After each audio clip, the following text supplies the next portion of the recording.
bienvenidos a mi canal, bienvenidos a Enigma de lo desconocido. Continuando con lo mismo que veníamos hablando en videos anteriores, vamos a explorar un poco más y vamos a profundizar un poco más en esta nueva concepción, en este nuevo despertar, con esta nueva información que sale a la luz y que nos permite ser más despiertos y tener una apertura de conciencia más grande. Sabemos muy bien que un ser humano libre que no actúa por miedo es la mayor amenaza para cualquier sistema de base en el control, que se base sobre todo en el control. Un hombre que encuentra a Dios en el canto de un pájaro, en la sonrisa de un niño, ya no necesita un intermediario. No necesitas que un intermediario te diga cómo y cuándo debes orar o rezar.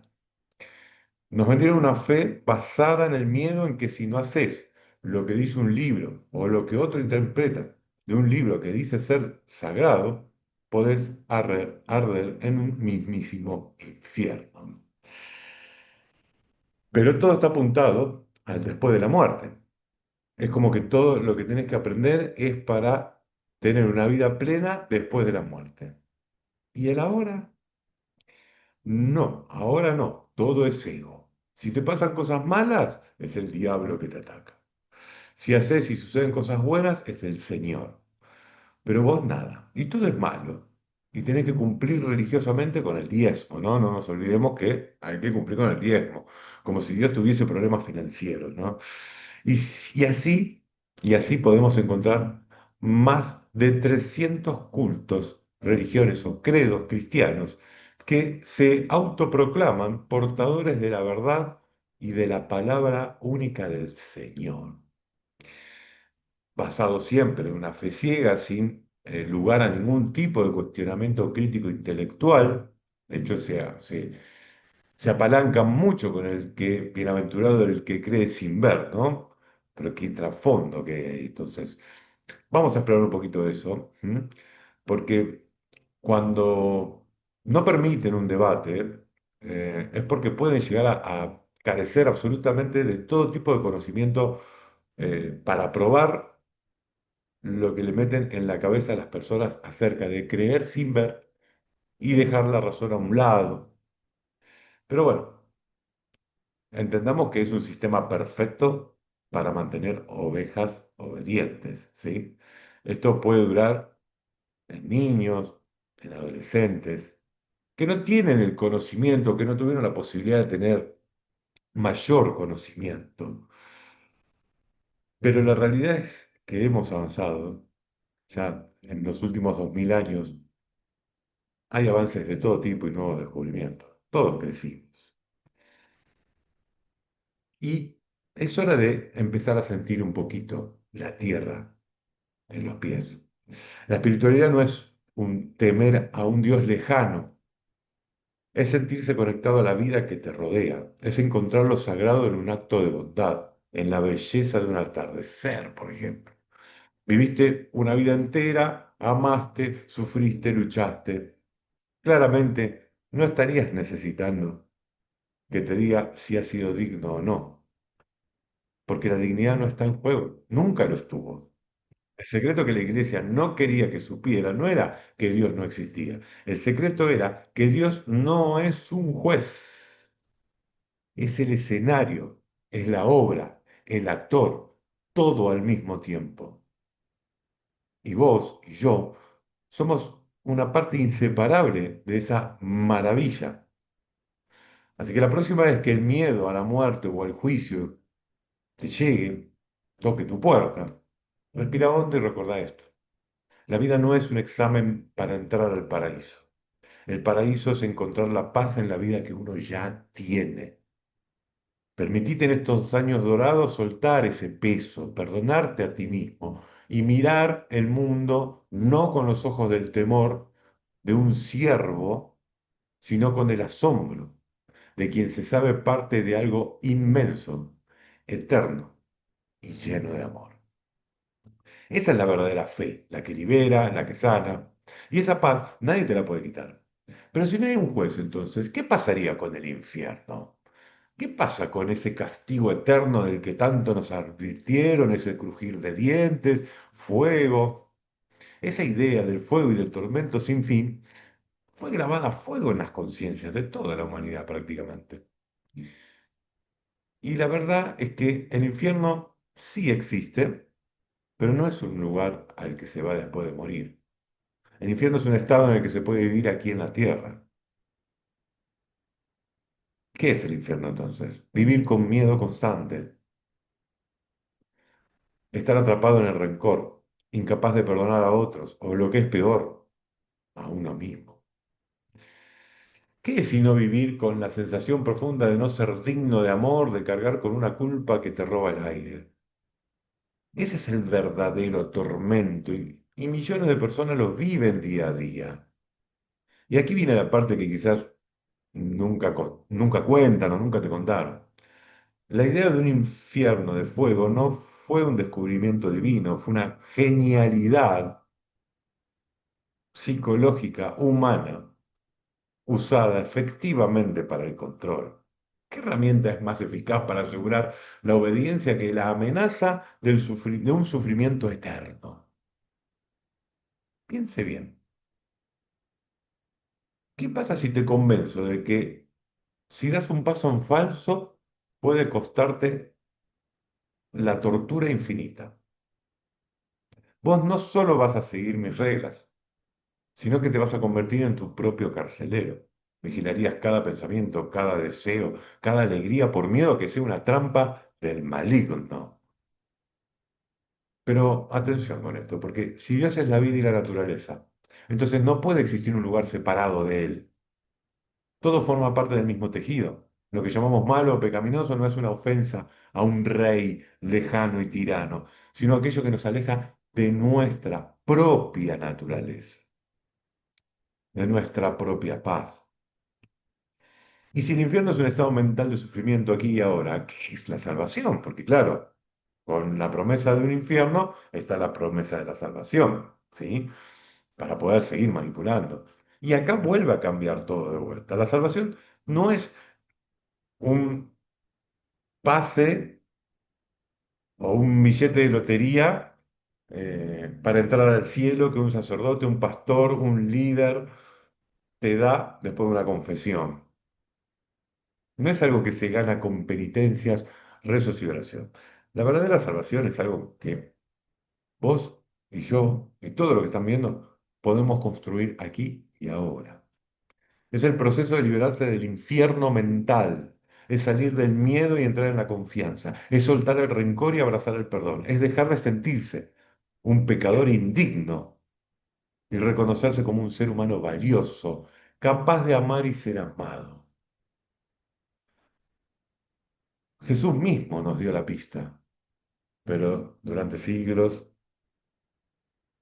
hicieron que la entendamos mal. Pero cuando uno lee y tiene pensamiento crítico propio, llega a lo siguiente, por ejemplo. Porque a Jesús le preguntaron cuándo vendría el reino de Dios. Y él respondió, según el Evangelio de Lucas, el reino de Dios no vendrá con señales visibles, porque he aquí, vuelvo a repetirlo, ¿eh? El reino de Dios no vendrá con señales visibles, porque he aquí. El reino de Dios está dentro de vosotros. ¿Van entendiendo? Esto está escrito en la Biblia oficial, en ese libro. Pero el poder real que tienen esas palabras es más de lo que podemos llegar a entender rápidamente. Hay que entenderlo y profundizar. ¿Por qué? Porque te está diciendo que el reino está dentro y que está en todo lo que te rodea. Por lo tanto, no hay un cielo, no hay un infierno, no hay nada. Está diciendo que es ahora. Es ahora. Nunca habló del después. Siempre habló del presente. No dijo está en el cielo, vendrá después de su muerte. Dijo está entre nosotros, aquí y ahora. O sea que el reino de los cielos no es una recompensa futura, es una posibilidad presente. Es encontrar esa paz, esa armonía, esa conexión con la vida dentro de tu propio ser. Tu salvación no depende de cuántas veces te arrodillaste o cuántos rosarios rezaste. Tu verdadera salvación es la decisión que podés tomar hoy de liberarte del miedo que paraliza. Es mirarse al espejo y decir, cargué con mucha culpa durante mucho tiempo, hoy decido soltarla. Pero nos enseñaron a buscar la salvación afuera, para no ir al infierno. Pero llego a la conclusión de que la verdadera sabiduría es construir tu propio cielo, acá, para no tener que vivir un infierno. Y eso nos lleva a la pregunta más importante de todas. Si la meta no es agradar a un juez, ni evitar un castigo, entonces, ¿para qué estamos? ¿Cuál es el sentido de nuestra vida? La respuesta que nos dieron siempre fue simple: servir a Dios, obedecer sus mandamientos, ganar el cielo. Una vida entera vista como una prueba, un examen de admisión para la eternidad.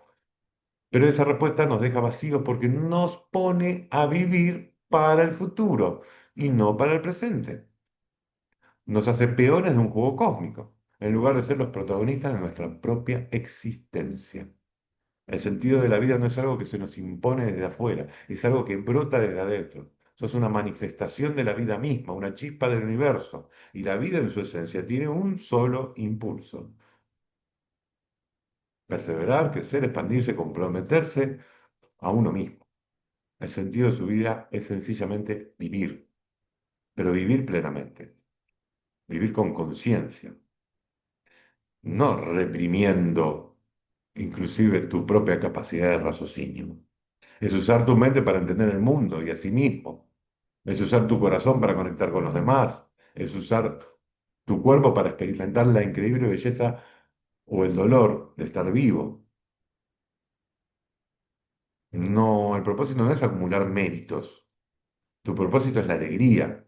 La alegría no es una frivolidad, es la señal más clara de que estamos viviendo de acuerdo a nuestra verdadera naturaleza. La alegría es el sentimiento que nace cuando aumentamos nuestra potencia de vivir, cuando aprendemos algo nuevo, cuando superamos un miedo, cuando amamos la verdad, cuando creamos algo lindo, cuando ayudamos a alguien sin esperar nada a cambio.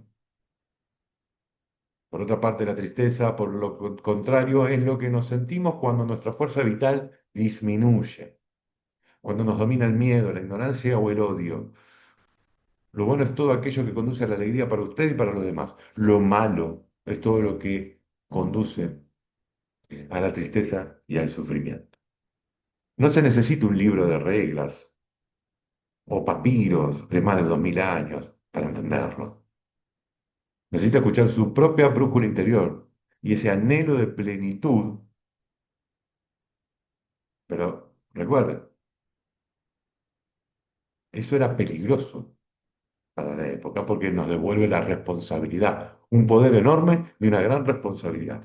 Ya no podés culpar a otros por tus errores, ni esperar que un Dios te solucione los problemas, como si fuese alguien que está contando las faltas como si fuera un contador.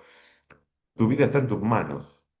Su capacidad para encontrar sentido y alegría depende de tu valentía para pensar, para sentir y para actuar con sabiduría. No estamos acá para ser ovejas asustadas esperando un pastor. Estamos aquí para ser exploradores valientes de nuestra propia existencia, para dejar este mundo un poco más comprensivo, un poco más amable, un poco más alegre de como lo encontramos. Por las santas escrituras y por los libros de hace miles y miles de años sigue habiendo guerra, porque sectores sienten que son enviados, unos que creen que es el pueblo elegido, el otro que los envía a matar por una cuestión espiritual. No pasa por ahí. Siguen encadenados y generando y creando un infierno. Pero el propósito es lo suficientemente grande para una vida entera y es un propósito que podés empezar a cumplir ahora mismo, en este preciso instante, con la simple decisión de buscar la paz y la alegría en lugar del miedo y la culpa. Esto nos lleva a terminar este, este razonamiento, esta reflexión, empezando a mirar más para adentro, conectarnos con nuestra propia esencia. Porque si Dios es todo, nosotros somos parte de Él. Entonces, nuestra responsabilidad es conectar internamente. Y para cerrar, digo, ama a tu prójimo como a ti mismo. Está claro, ¿no? Primero te tenés que amar para poder amar a otro. Entonces, dejemos de buscar afuera y empecemos a buscar adentro. Nos vemos en próximos videos. Chao.